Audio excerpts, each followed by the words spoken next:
And she started trying frantically to take it back. And she said, you know, Connie, it's very difficult for me to talk to you because, she said, I've received a vision of light. Now, you have to understand they had this in common, this vision of light. She said, you should pray for wisdom that God would show you the hidden meaning of these Bible passages. I said, well, I'm not a theologian. I said, but I am a lawyer. And we were taught rules of construction that seemed just as appropriate for Bible study as for legal construction, and that's ambiguities are construed against the maker of the document, and words are to be given their plain meaning. I said, I don't know about you, but I have enough faith in our Maker to believe that He would not deliberately give us an ambiguous document. She said, are you familiar with the history of the Bible and how it was written and how contradictory it is? I said, yes, I'm familiar with the history of the Bible and how it was written, but I disagree with you on the contradictory aspect. I said, tell me, Phyllis, have you read the Bible all the way through? She said, no, I've carefully avoided doing that because it might tend to confuse me. I said, would you read Homer? Would you criticize Homer without having read it? Would you criticize Shakespeare without having read it? I said, let me tell you something. I said, I did read it all the way through. I said, I didn't find all those contradictions that people speak of. I said, when I read it all the way through, I said, I found myself understanding and in full agreement. And anyway, she was not enjoying her food any longer. I was enjoying mine. I wasn't going to let the devil, the Antichrist, or anything else interfere with a good meal. And she started gritting her teeth and she says, it's just not right. It's not right. That book is simply too misleading. It shouldn't be allowed. And I looked over and I said, what's that, Phyllis? And she almost spit it out. She said, the Bible. I said, why on earth could you say a thing like that? And she spit it out again and she said, the Antichrist is not the negative thing the Bible's made him out to be. I said, Phyllis, I said, I like you very much. Don't get caught on the wrong side of this one. And she said what is a common New Age theme, and it's their theme for the militant march they're now back on, there are no sides. Well, armed with the terminology New Age movement, I knew how to look it up. And I started collecting books, and I found the Bantam New Age series, and one of the first books I picked up was a book, and you might be familiar with this, Entropy, by Jeremy Rifkin. And another book was Voluntary Simplicity by Duane Elgin, whom the New Agers credit with being the modern theoretician of their sustainable development movement, DUANE-ELGIN. And those were both books I picked up both back in 1981, 1982 on the subject.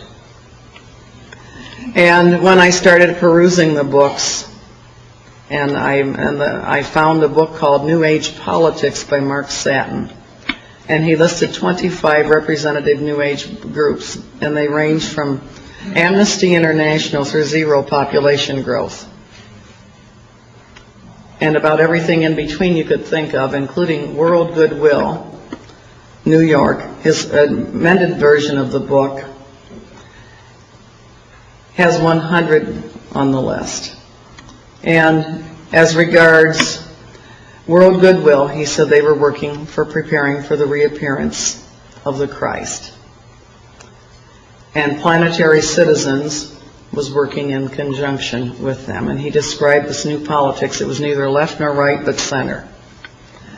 And it was about doing things in different ways, thinking different ways, new patterns. And he wrote about a very broad spectrum of groups that were consciously collaborating. And my position was if they had the nerve to say it, I had the nerve to quote them. And so I started compiling these, and people got seminars and presentations of the informal type in my office. Professors came over from Wayne State University. I talked to an old professor of mine, and I said, I think this is a modern form of Nazism reborn. And he came over and he looked through the materials, and particularly Friends of the Earth, which was another group I'm sure you're familiar with.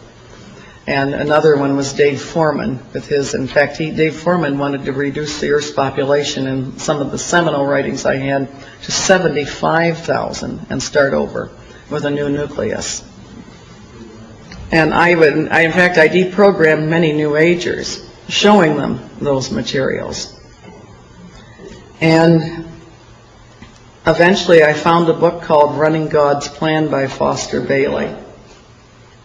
And he said one of the goals of their hierarchy was to have a unified Europe. He said, we tried this before, working through a disciple, using the Rhine River Valley and the inhabitants of that valley as a binding factor. That attempt was unsuccessful, but now another attempt is in full swing, namely the six-nation European Common Market. And you don't need to have been even an A student in history to have known who that disciple was. Adolf Hitler.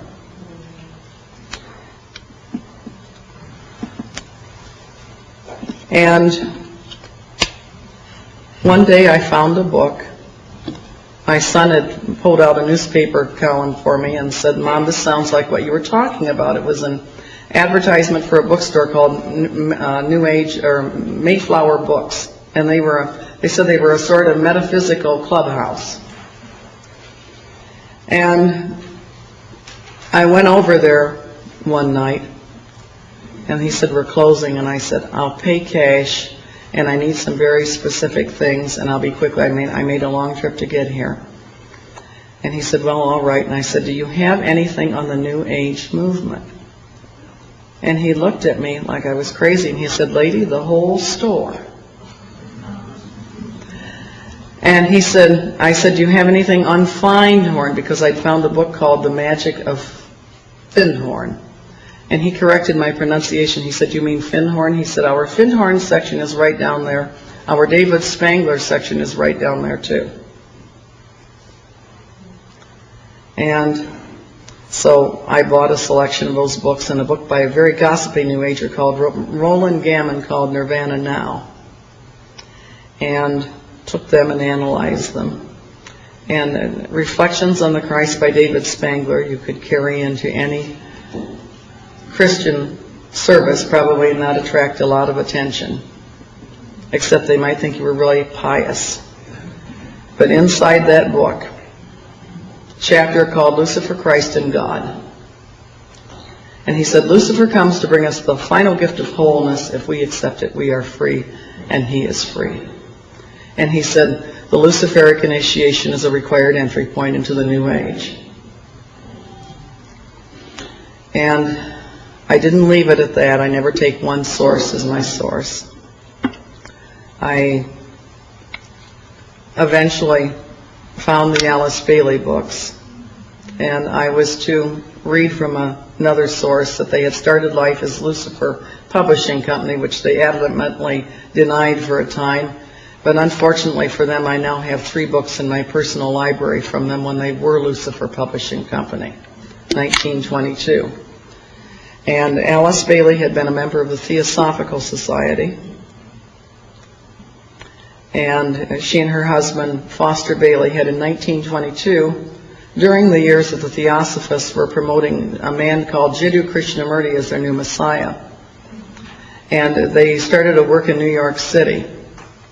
And they then formed some worldwide works. And one of their strongest devotees was a man that you talked about, Maurice Strong. And I actually have a photograph, which I pulled down from the internet, of Maurice Strong at the Findhorn Foundation in Scotland, participating very devoutly in a group meditation for the reappearance of their new Christ.